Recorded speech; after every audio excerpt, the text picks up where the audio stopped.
comprendre la parole de Dieu grâce aux proverbes. C'est ce que nous allons voir dans cette vidéo sur Proverbe 1, verset 2. Alors comprendre quel est le but des proverbes et ce que cela va changer dans notre vie de disciple de Christ. Alors attention, on va voir les deux clés pour comprendre les proverbes et aussi les deux portes qu'elles ouvrent. Et ça, c'est juste après le jingle.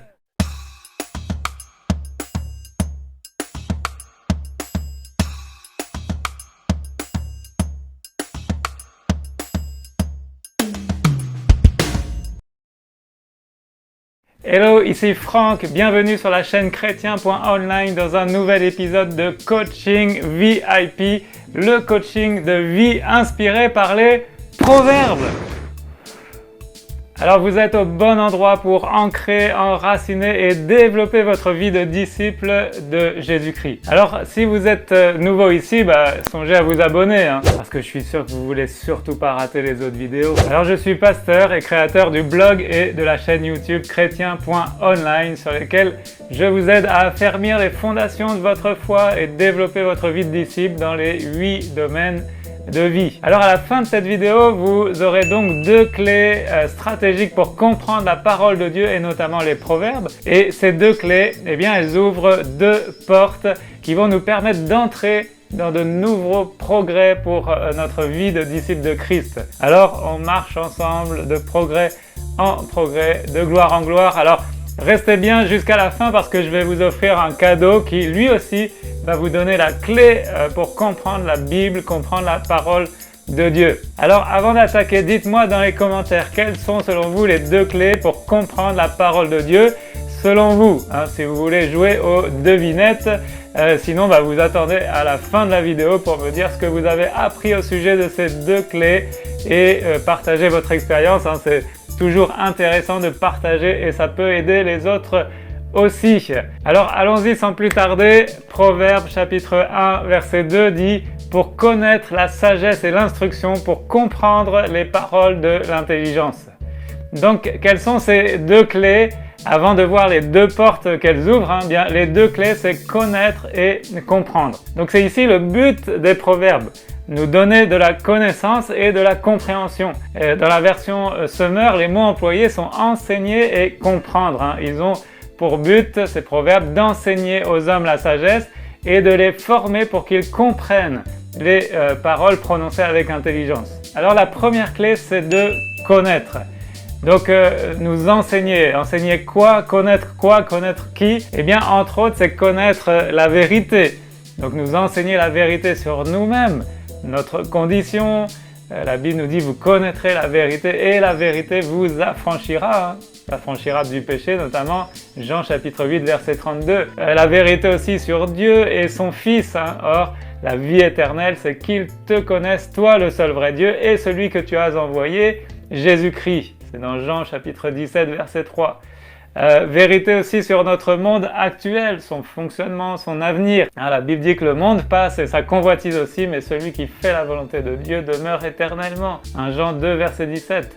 Donc connaître tout cela, le savoir, c'est important. Mais ça ne doit pas rester de la connaissance stérile, pas juste avoir un cerveau à 4 étages qui stocke des données. La Bible nous dit que la connaissance rend orgueilleux, alors que l'amour, lui, il fait grandir dans la foi.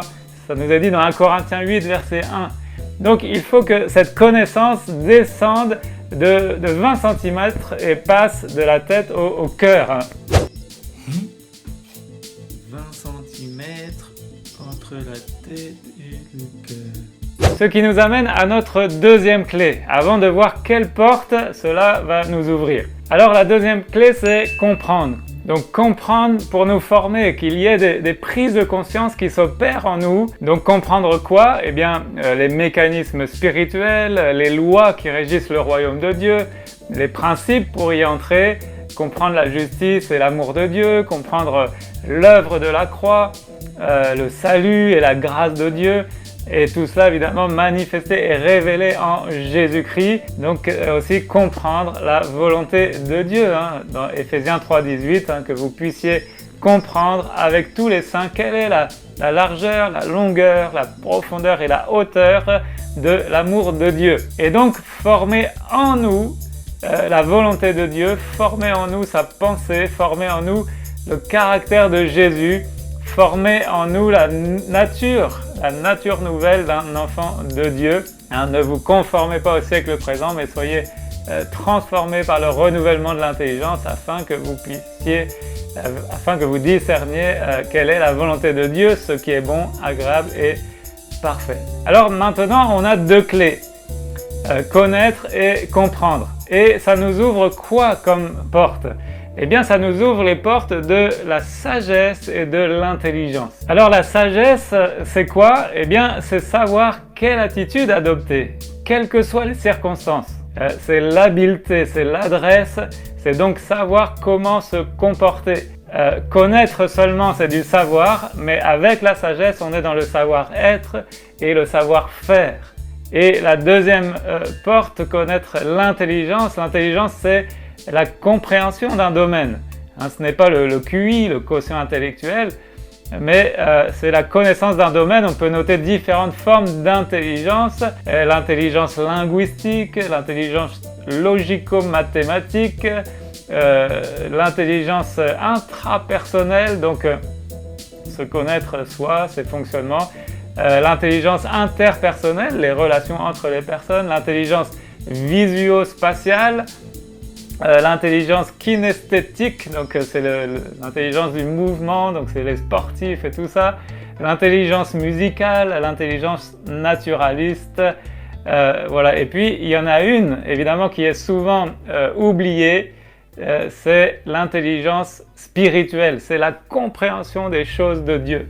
Comprendre Dieu et sa volonté, c'est-à-dire ses plans, sa sagesse, sa volonté, sa parole, avoir l'intelligence des temps. Cette connaissance, en grec, c'est synésie. Syn, ça veut dire avec, donc ça signifie courir et s'écouler ensemble. En fait, l'intelligence, comprendre Dieu, c'est quand nos pensées sont alignées avec la pensée de Dieu et de sa parole. Voilà donc la porte de la sagesse qui va s'ouvrir avec la clé de la connaissance. Et comme il est dit dans notre proverbe ici, connaître la parole de l'intelligence. Et donc, sans ces deux clés, s'il nous manque les deux clés pour ouvrir la sagesse et l'intelligence, nous allons demeurer dans quoi? Eh bien, le contraire de la sagesse, c'est la folie. Et le fou ou l'insensé, donc celui qui est hors de sens, qu'est-ce qu'il dit? Eh bien, l'insensé dit en son cœur, il n'y a point de Dieu.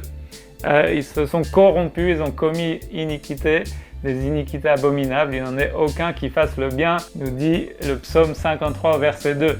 Donc le contraire de l'intelligence aussi, c'est quoi? C'est la stupidité.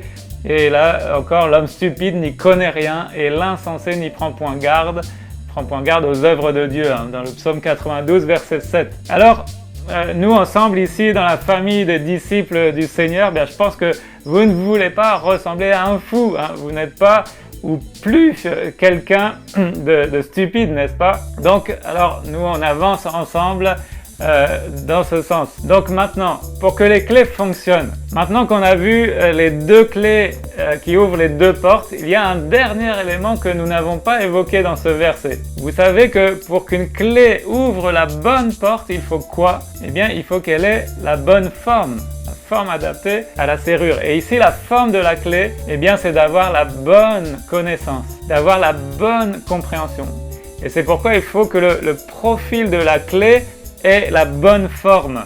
Alors, il y a un mot qu'on n'a pas cité encore, regardez bien, dans la version Louis II, il est dit pour connaître la sagesse et l'instruction, pour comprendre les paroles de l'intelligence. Et dans la version Semeur, il est dit que ces proverbes, ils ont pour but d'enseigner aux hommes la sagesse et de les former pour qu'ils comprennent les paroles prononcées avec intelligence. Donc le but du Seigneur, le but de la parole de Dieu, le but des proverbes, c'est de nous former, nous transformer. Comment? Eh bien, nous métamorphoser, comme le dit ce passage qu'on a lu, ne vous conformez pas au siècle présent, mais soyez transformés, littéralement, soyez métamorphosés par le renouvellement de l'intelligence.